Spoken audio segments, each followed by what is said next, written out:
Hi everyone, welcome to the Piano Keys. I'm so glad that you're here. So when I first started my YouTube channel, almost 2 years ago, not quite, in a few months it'll be 2 years, one of my first tutorials was the beginning part of Fur Elise.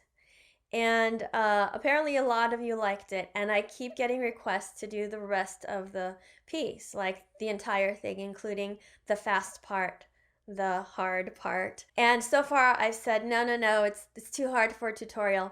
But since a lot of you seem to like my Moonlight Sonata third movement practice time, and a lot of you actually said that it was helpful for you to learn, I thought maybe I could do the same thing for Fur Elise.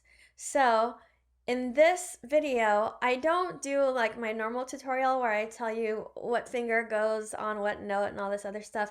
I just practice it in front of you and I say out loud what I'm thinking, what I'm doing, and why.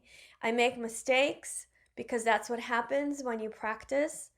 Without mistakes, there's no learning. So I thought I'd show you that. Sometimes people think that you can just pick up a piece and play it, and if you can't, then either the teacher's not good or you're not meant to play piano. None of that is necessarily true. If you want to play, you can. You have to put in the time. Okay, so I show you what I'm practicing basically, and if you have the sheet music and you want to follow along, that's great. If you don't, you don't have to. I'll just show you what I'm practicing. So this is part one. There's more coming. I'll do the entire piece eventually, but this is the part one of that. So if you want to see the very beginning of Fur Elise, then this is not the video for you. I'll link the tutorial for that one here, okay? This comes after my first tutorial. All right, so if you're ready to watch me practice Fur Elise, part of Fur Elise, then keep watching. I'm gonna do the left hand first, and we're gonna take it slow and figure out what we're doing together, and you will definitely get it. You may not be able to play it very fast, at least at first, but that's okay.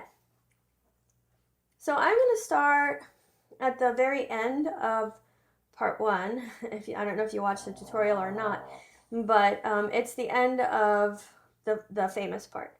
So the last thing in part one is from here, I'm gonna go. So this fingering works for me. 1 and 2, 1 and 3, 1, 2, 4. So one thing to remember when you're playing these staccato notes, staccato meaning detached, you don't really want to let go of the keys and come up. So people think staccato happens when your fingertips go up and down. That's not an effective way to play staccato. So you want to use your wrist to kind of bounce up and down on the keys and keep the fingertips in contact with the keys pretty much the entire time, like that. Okay, and then from here we have an Alberti bass happening. Alberti bass is when a chord is broken up. Okay, now here we have this thing happening. So fourth finger is pretty weak for everybody, and especially left hand fourth finger. So in order to get my my fourth finger to play well, what I'm going to do is kind of lean my hand outward a little bit toward the fourth finger, so I can put the weight of my hand behind that fourth finger to help it. So like that. So instead of like this, you don't want to make a claw out of your hand, but this way. Okay, so from here, and then back to this.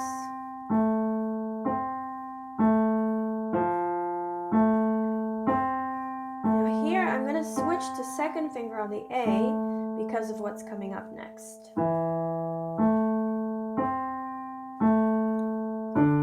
And I think here, fourth finger is going to work for me on the F. Then I pick up my hand.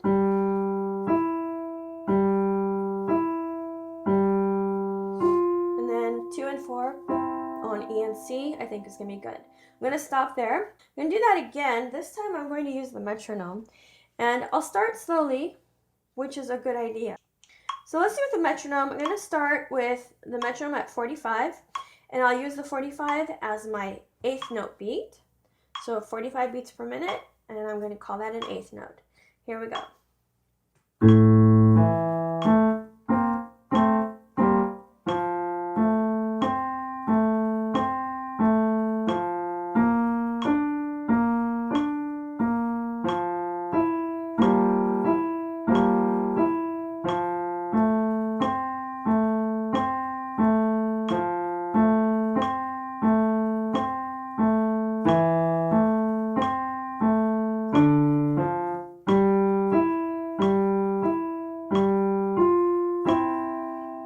That sounds good. So I'm going to lift up my sleeve here a little bit so you can see. It's really my wrist that's doing all the moving around. My fingers are close to the keys on my lift. I want to feel my wrist like a buoy, like a buoy. So if you've ever been near a lake or an ocean or something, you've seen those things that float on top of the water and they just kind of, bounce up and not bounce, but they just kind of I don't know, float on the surface of the water and they react to all the little waves that are happening. That's the feeling you want to have in your wrist. Okay, so you're not like making your wrist move up and down, but it's just kind of buoyant. It's moving when it needs to. And the faster you go, the less up and down motion you can have. So let's do 55 now.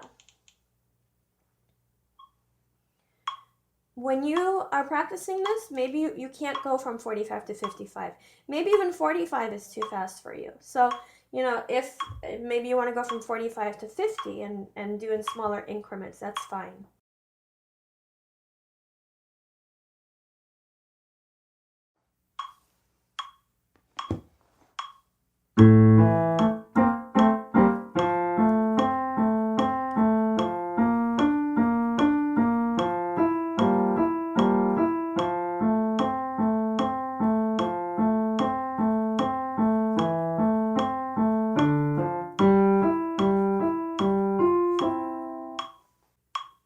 That was really good.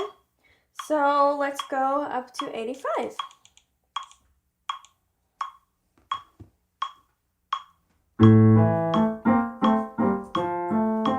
I didn't like the way I did that. It was a little sloppy, so I'm going to make sure that as I go faster, my fingers are I'm really thinking about making my fingers all go down at the same time, especially on this last one. Okay, so I'm going to do that again. That was better. One more time.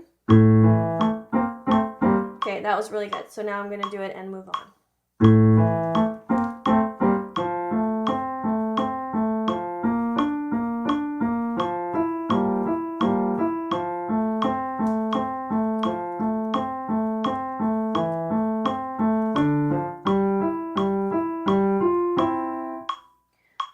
That's probably my, let's see, final tempo. Maybe it's a little under tempo. So I'm going to go faster now. Let's go up to 95. And I'll do that again. So here you'll notice as I'm going fast, you're not really seeing my wrist go up and down at all. But I'm still feeling that looseness inside. Okay, it's just not moving a lot, but I'm definitely not making it tight. If you make your arm tight, especially your wrist, if you make your wrist tight, and I'm trying to do that, not only will you not be able to play well, but it will also contribute to things like tendonitis and all kinds of, I don't want to even talk about that stuff, but you want to stay relaxed. Okay, so let's do that again. Sloppy. Better, one more time. Okay, I like that. Okay.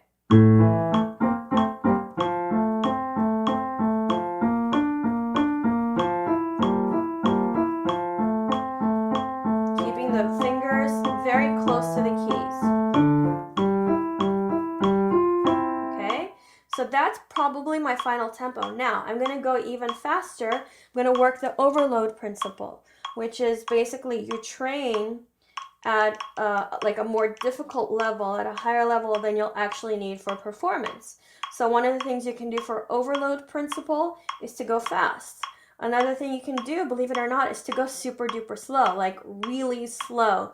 where you're just going crazy with how slow it is, because it's very hard, let me turn this off, to focus when you're playing very slowly. But you know that if you can play a piece super slow, you know it very well. Another thing you can do for overload principle is practice with your eyes closed. So there's a bunch of stuff you can do. This one, I'm going to just go fast. I'm going to go faster than my performance tempo, so that then when I slow it down for performance tempo, it'll feel easier. So 105.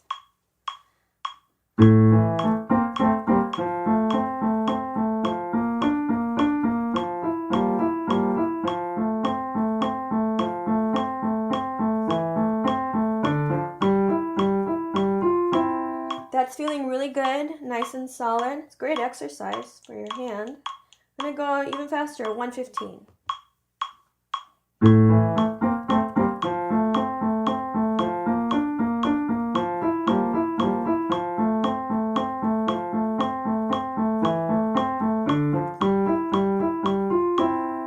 That's feeling really good.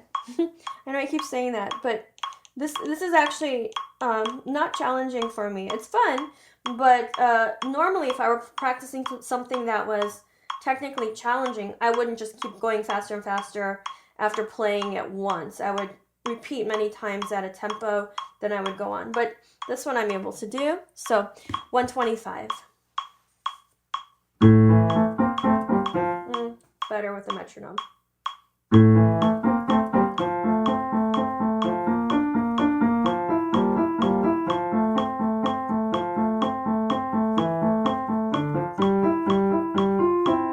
Notice I haven't even added the pedal yet, because I want to make sure I get a nice clean understanding of what is happening, and then later I can add pedal. So you don't want to use the pedal to cover up your deficiencies. Okay, 135, let's do it.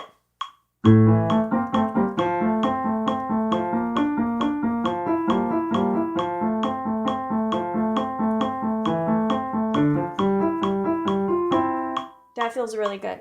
I could probably go faster, but I'm going to stop there. Now it's time for the right hand. No metronome right now. And again, I'm going to do it from the very ending of part 1.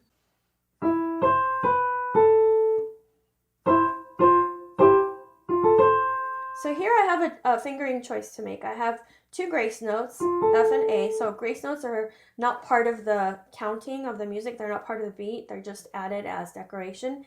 I can do 1, 3, and 5. However, my next note coming up is an F up here. So probably a wiser choice would be to do 1, 2, 3. My chihuahua hairs. 1, 2, 3. Then I'm ready to go 5th finger on F. So that makes sense. People ask me about fingering all the time.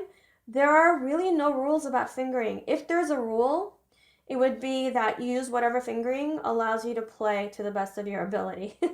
So the more experience you get playing different kinds of pieces, also working on scales and exercises and arpeggios and stuff like that, the more you do that sort of thing, the more naturally fingering will occur for you, because you'll be very familiar with the territory and how, patterns of notes are put together and so on. So until you're familiar, you can ask somebody, or you can also do some trial and error.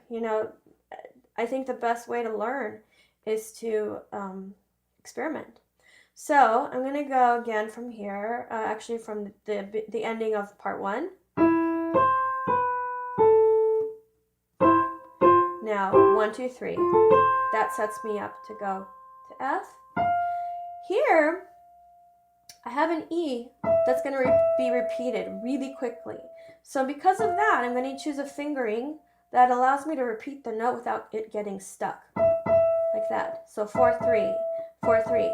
Why is that better than 4, 4? Well, if I do 4, 4, I have to think about lifting up the key and pressing it down again very quickly.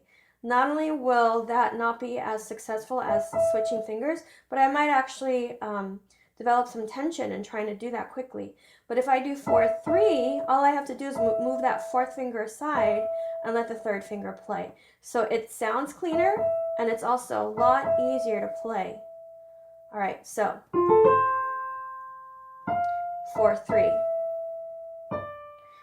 Here I can use 2 or I can use 1. I don't know, let's see, what do I like?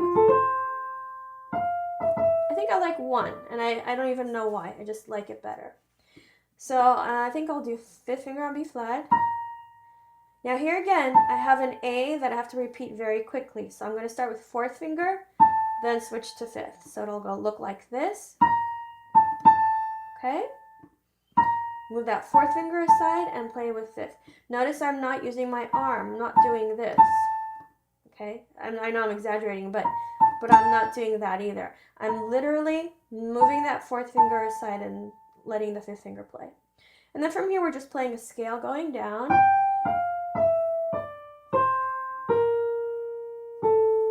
Okay, that was easy. Here I have another grace note, B flat, going to A. And then here, let's see, what fingering do I want? I can choose different fingering, and a lot of different fingerings will work. And to be quite honest with you, when you get to a certain level of proficiency at the piano, unless you're working on something that is particularly difficult or there's some, specific reason, you really don't think about fingering, you just kind of play. Like, if, for example, if I'm playing like a show, like a musical theater production, the book is usually, I don't know, hundreds of pages long, maybe a couple hundred pages long. There's no way I can go through and like mark fingering for everything and then look at it while I'm playing. It doesn't make sense. There are certain places where I would mark fingering if, again, if I had something challenging happening. But the reason I say that is because if I tell you that I'm going to use, like, let's say I say I'm going to do 1, 2, 1, 3, 4. Let's say I say that. And then when you see me practice, I do a different fingering. That might confuse you. Like, why did you say you were going to do this fingering and then you're doing a different one? It's because if it doesn't matter either way to my hand, there are different options I can choose, and I'm just going to do whatever occurs to me in that particular time, okay? So don't get confused about that. If you need to write down fingering, by all means do it. Do it in pencil so you can erase if you need to. But just to let you know that I might choose different fingering depending on what occurs to me in that moment, and it's okay. So we're going from, I don't know, I'll probably do, what will I do? I might do 2, 3, 4. I might do 1, 3, 4. 1, 2, 3. I don't know. Whatever it is. For now, let's say it's going to be 2, 3, 4. Now, I'm going to play that E again, but because I have a really long time before I have to play it again, I'm actually not going to change fingering because I have time to lift properly and reiterate that note. So then, now I have a turn. So a turn is another kind of ornament. And so here's our C. The turn is going to happen around the C. So I'm going to go D, C, B, C. That's the turn. Okay, so without the turn, it would look like this. With the turn, it looks like this. So you see it adds some interest, it's pretty, and so on. So here's my C. I'm going to do my turn. Now, because I see what's coming up next, it's going to be that sort of thing, I'm putting my thumb on C. So turn, and then thumb goes under because of what's coming up next. And I'm not going to do that part today. So let's do this much with no talking, and then I'll do it with the metronome.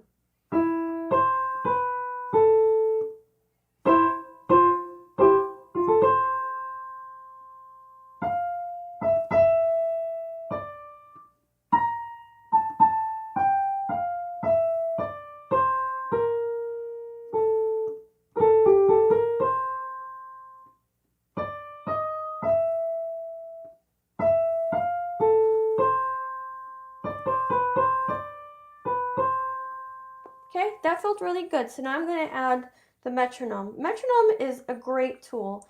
I know a lot of people that are beginning pianists, or maybe even not beginning, don't want to play with the metronome. And I think that that's a pretty big mistake. The metronome actually helps you get better a lot quicker.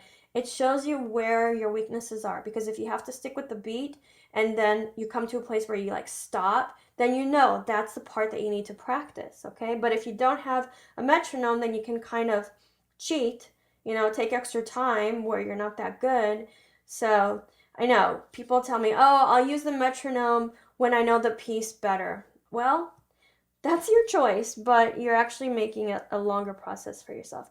So here it is at 45 for the 8th note.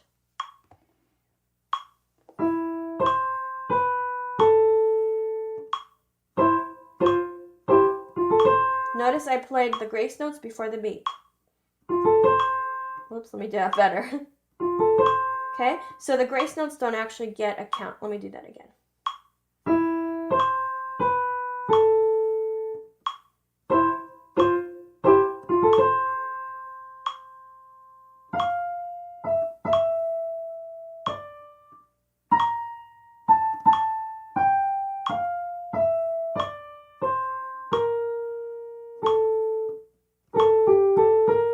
There was the other grace note.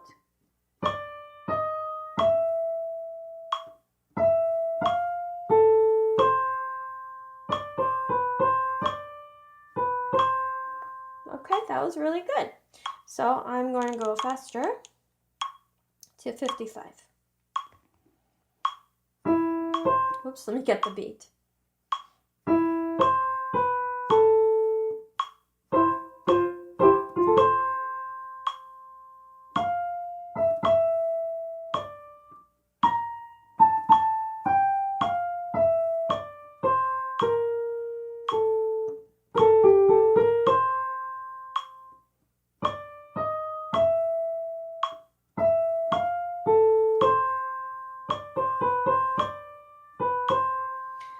A note about the turn, that thing, it doesn't really have a rhythm.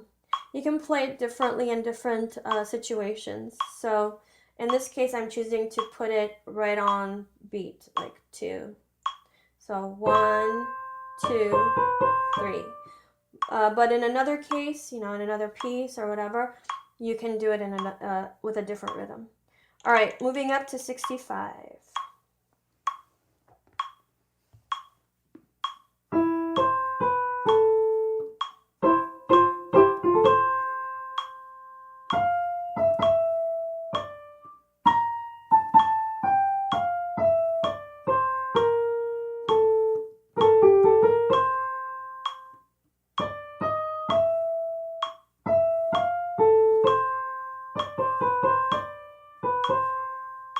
Okay, sounding good, feeling good. Moving to 75.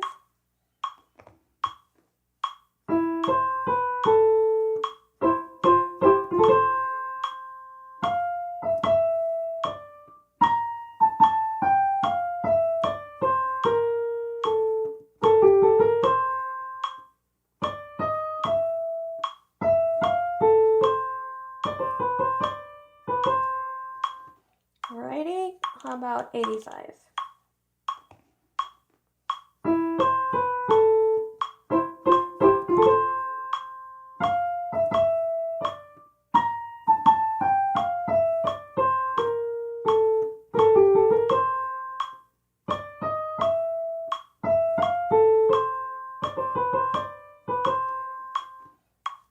Let's do 95.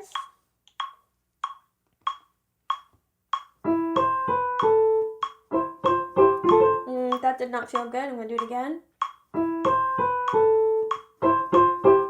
So as I'm going faster, I'm noticing that going from here to there, I have to make sure that I spring off of this and get here quickly. So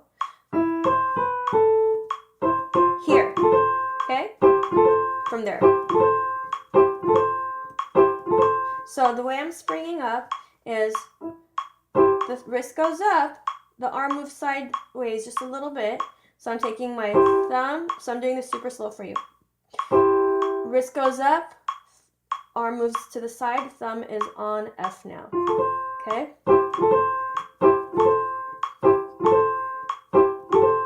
So it's an up, down, up, down.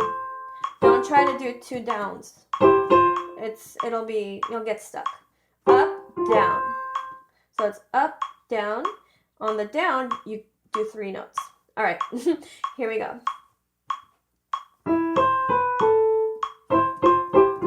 That was good.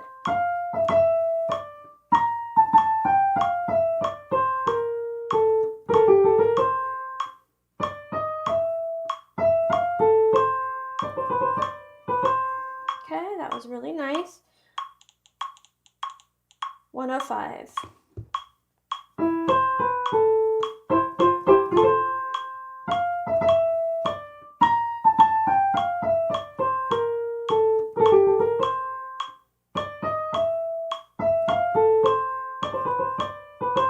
Now, when you're doing this grace note, the grace note, the B flat, has to be very light, like you're tripping over the key. So you don't want to, you know, nail that B flat. Sometimes my beginning students, you know, accent the grace note, but we work on it so that we're actually falling off that key and onto the A, okay? What was that, 105? Let's do 115.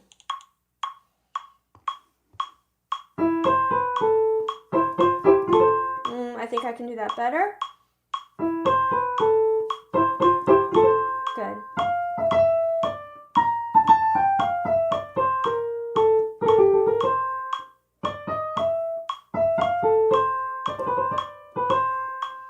And I don't remember what we did with the left hand. Let's go ahead to 125. And that'll be our last one on the right hand. I can do better. Yeah, so when I say I can do better, it's because it didn't feel good. I felt tightness. I felt like I was just barely hanging on. So I wanted to repeat it again to make sure I get some ease on that. Okay. Okay, one more time.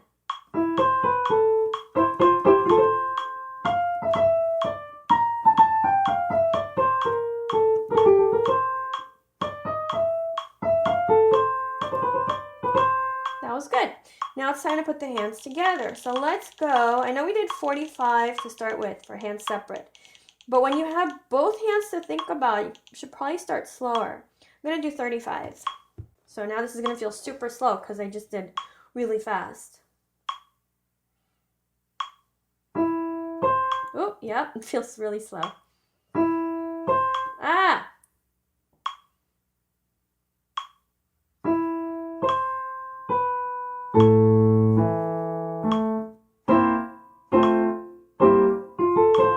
So you see I play the grace note, then hands together when we do that again.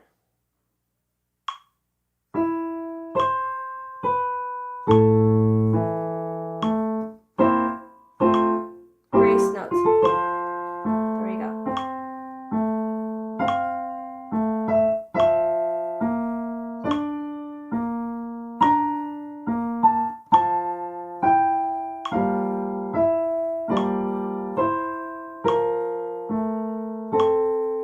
Grace note. So that one I did the grace note first and then together. Okay?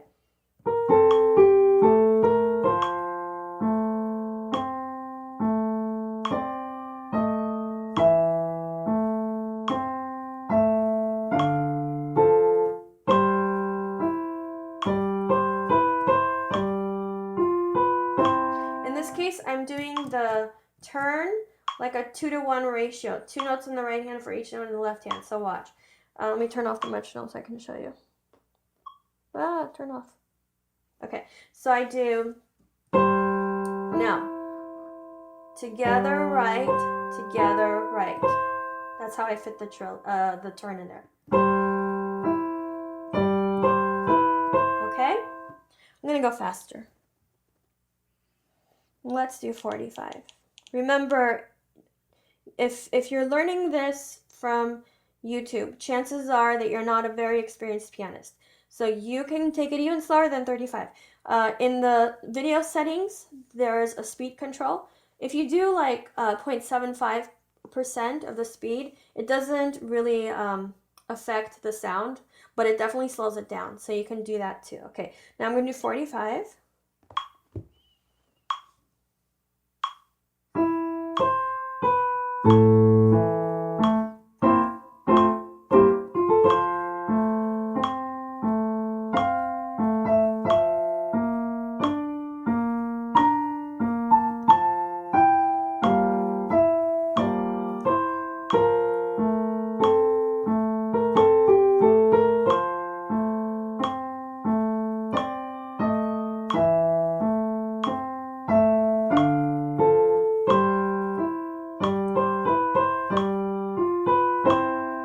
I know I did some different fingering there, but I'm okay with that for the reasons I already explained.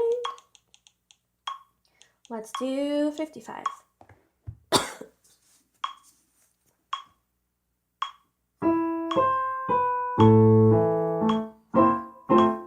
I can do better. I wasn't really with the beat.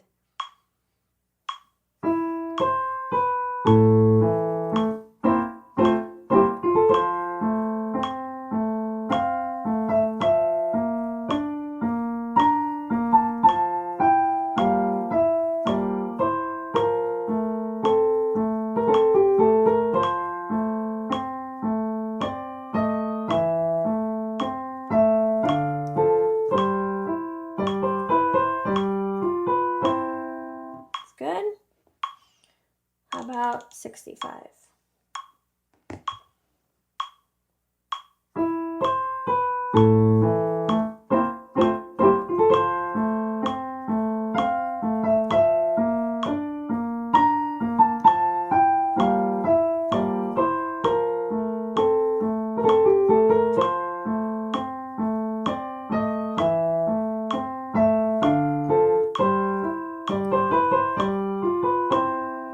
Good. Let's go to 75.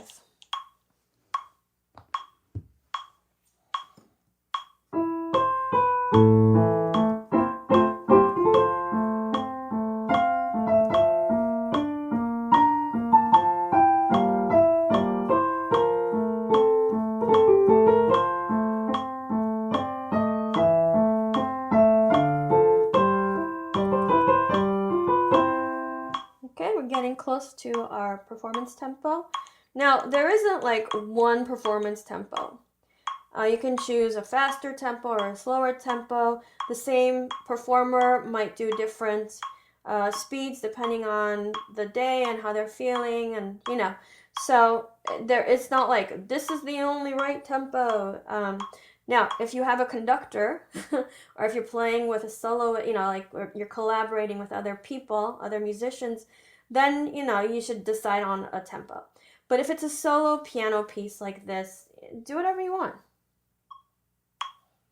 Okay, 85.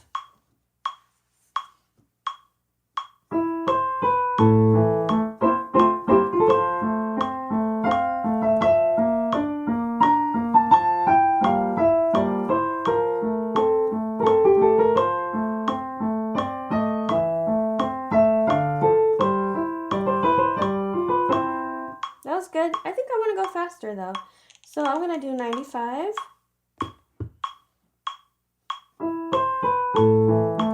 Oh, I wasn't ready.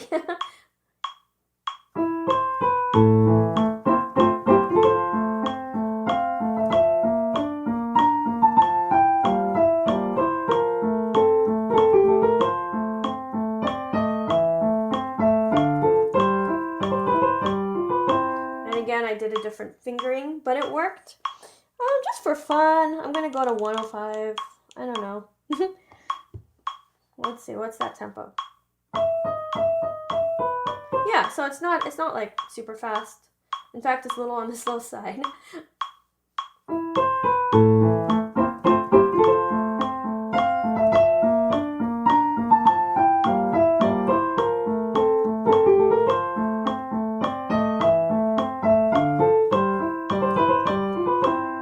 Okay, that was good. How about 115?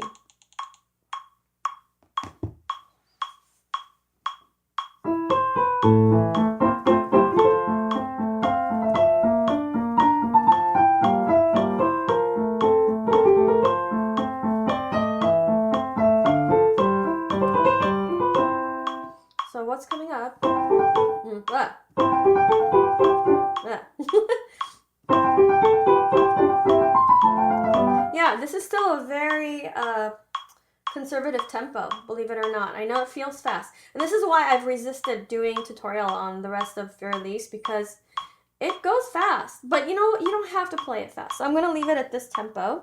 And I'm going to play it now without the metronome and just tell you where I'm changing my pedal. There are really very few times when a composer will put in pedaling marks. So you have to use your judgment, your ear, your experience, ask your teacher, ask a more experienced pianist about pedaling. It's a very subjective issue, very much like fingering. All right, so pedaling wise, I actually like this part without pedal. It sounds nice and clean and crisp, and all those quick notes can sound true. So basically going into it from the first part, that was pedaled. Now, no pedal.